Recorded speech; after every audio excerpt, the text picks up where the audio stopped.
Hi friends, hope y'all are doing well. My name is Saajid. Today's video is going to be the top 10 books that I would like to read in 2020, and these are all backlist books that have come out either a few years ago or at the very least last year. And one thing you'll notice about this list is that I have a lot more adult titles on here because I want to read a lot more adult books in 2020. I do have a video planned coming up where I talk a little bit more about my 2020 reading and booktube goals, so definitely look out for that. But until then, we have to suffice with this video. So the first book I have on the list here is And the Mountains Echoed by Khaled Hosseini. Khaled Hosseini is an author who I've been wanting to read for quite some time. He has quite a few iconic works, but this is the only one that I own of him right now. I actually have no idea what this is about other than it's about two siblings and I believe they have to leave and go somewhere.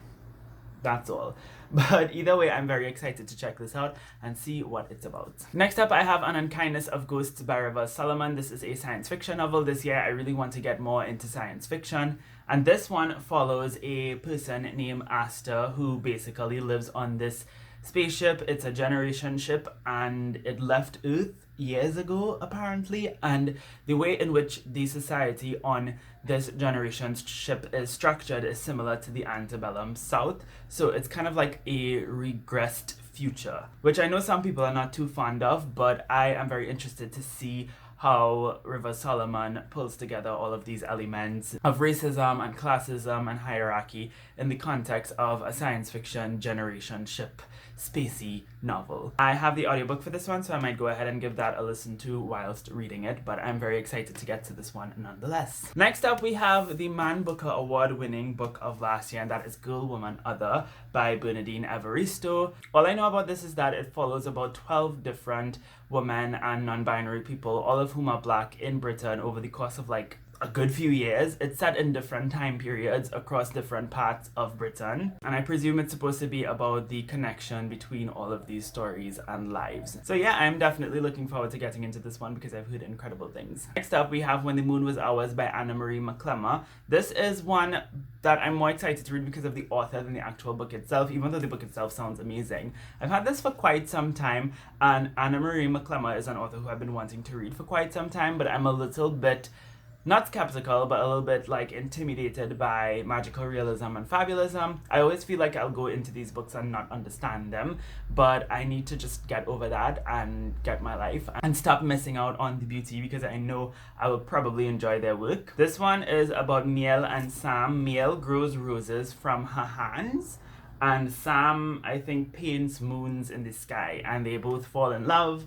I think Sam is trans and he's of a Pakistani background, which is very interesting, and Miel is Hispanic, so we have a really interesting romantic dynamic going on between both of the characters and their magical powers and that kind of stuff. So I'm really looking forward to getting into this one and seeing what I think of it. Next up, I have The Other Americans by Laila Lalami. This is one that I did start last year, but I didn't get around to finishing it, not because I didn't want to finish it, but because it was going so good, but I was reading it at a time where I had a lot of schoolwork, so I definitely want to read this sometime later in the year when I have the time to get to it.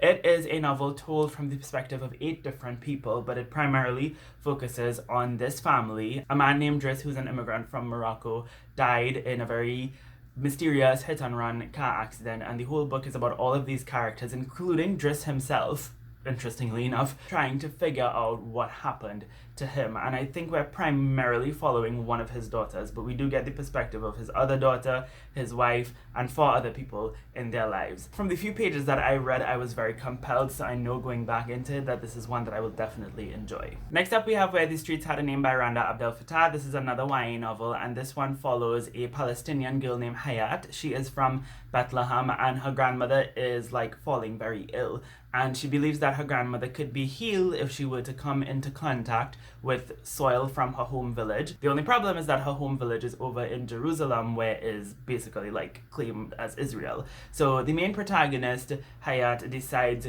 to concoct a plan with her friend Sami to sneak across the border because it's very hard for Palestinians in the West Bank to go over to Israel. So they concoct a plan to get over to the border so that she could get her soil and bring it back for her grandmother in time. It's pitched as a story about occupation through the lens of a 13-year-old girl, so I'm very interested to see what this does in terms of that. But I'm also excited to read it because it's by Randa Abdel Fattah, who is one of my favorite authors ever. So we'll see what I think of it when I get to it later this year, inshallah.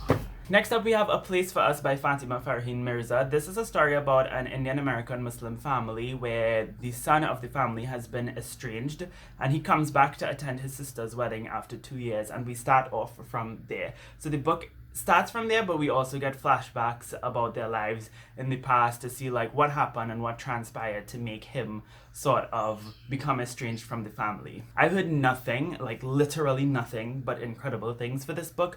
A lot of people and a lot of good friends of mine here on BookTube have sung its praise, so I'm very excited to read it and see what I make of it. Next up, we have Juliet Takes a Breath by Gabby Rivera. This is one that is way overdue for me. It is another YA novel, and it's about a girl named Juliet Milagros. She decides to come out to her parents as gay the day before she leaves New York to move to Oregon to intern for some like very famous feminist who she really admires. But then while she's there, I think she gets frustrated with the lack of intersectionality in that feminism, if that makes sense. And look at this cover, y'all, it's so gorgeous. We also have Patsy by Nicole Dennis Benn. Last year I read Here Comes the Sun, which I absolutely adored, so I want to move on with Ben's second book this year. This is about a woman named Patsy who's from Jamaica, and she is gay. I believe she ends up getting an opportunity to go live with her past lover in New York City, and so she abandons her daughter and her mother, or leaves them rather, to go and live there. And the story is about the repercussions of her leaving her family. It's about queerness, it's about Caribbeanness, it's about immigration. I'm just very excited for this one. I know that Nicole Dennis Benn could deliver on a good story, so I'm definitely looking forward to this one and seeing what I think of it. I think Jesse from Bow Ties and Books said that they really, really love this one, so I feel like it's just going to be a great one for me. And then finally, we have Do Not Say We Have Nothing by Madeline Thien. This is one that I've been wanting to read for years, but I just never got my hands on it until recently I found a copy. So I decided to pick it up, and I will be reading it sometime this year. It's a little bit thick. The thing about this though is that I was really excited to read this at a point in time. I think it was back in 2016 when it came out, but then I lost interest, and it wasn't until I found another copy that interest was re-sparked. But I honestly don't remember what it's about. I think it has to do with a Chinese Canadian family, and the father of the family passed away, so they're sort of reeling from that death, and then this mysterious woman comes to live with them, and it's about the connection between that woman and their father or something like that. And I know that I could just read the summary and remind myself, but I think this is one of those books where I'd kind of like to go in a little bit more blindly and see how the story sort of unfolds for itself in front of me. So yeah, those are the 10 books that I'm very excited to read this year. I feel like that's not enough. I feel like I should probably include more books. Should I include more books? I think I'll include more books. What are 5 more books that I'm very excited to read this year? Wait, I have a few over here on my spec fic shelf. Yes, I have a separate shelf for speculative fiction. Speculative fiction. Did I say speculative fiction? I'm stupid. Oh, yeah. Ooh, this is one that I want to read. Okay, so next up we have Lucky Boy by Shanti Sikaram. So this book is about 2 women who share one child. Essentially, one of them is from Mexico and she comes over to the States, and I think Child Protective Services takes away her child. And then the other woman is an Indian American woman who herself can't have children, so she ends up adopting this child. And it's about the like rivalry between the 2 mothers. I don't want to call it rivalry, but it's about them sort of sharing this child, and I guess the birth mother rightfully wanting the child back and the adoptive mother wanting to keep the child. And it's supposed to be about race and privilege and all that kind of stuff. So I'm definitely interested to see what this book contemplates in terms of that. Then we have a classic, and that is The Color Purple by Alice Walker. So this is about a woman named Celie from segregated southern United States, and she's dealing with a lot of things. She has been sexually assaulted. I think she had her kids taken away, and she was separated from the rest of her family. But then she ends up finding solace in this woman who she befriends, and the book is about that. It's about oppression, it's about all of these different things. It is hailed as a modern classic, and it is definitely one that I need to get on and read and see why everybody appreciates this book so much. Next up we have probably the only non-fiction I chose for this list, and that is We Have Always Been Here by Samra Habib, a queer Muslim memoir. And this is exactly what it sounds like. Samra Habib is a queer practicing Muslim, and this book is her story essentially. I think she's originally from Pakistan, and she moved to Canada when she was around 10 years old. So the story revolves around her life and queerness and some of the work that she has done in the community. So I'm really looking forward to reading this book as well. I think this is probably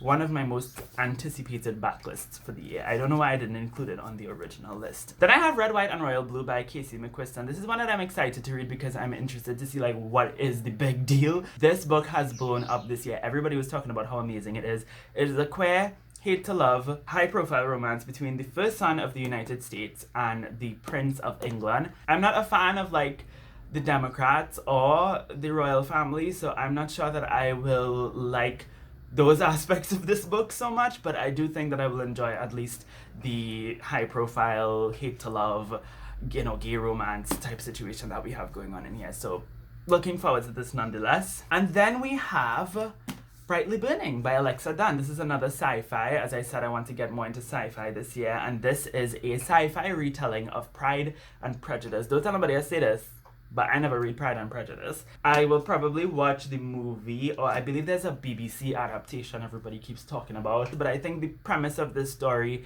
is that Earth has gone to shit, and everybody lives in like these spaceships that kind of orbit the Earth, and there is a theory or a conspiracy that Earth is becoming more habitable and there might already be people down there. So it's about them sort of figuring out what to do. Wait.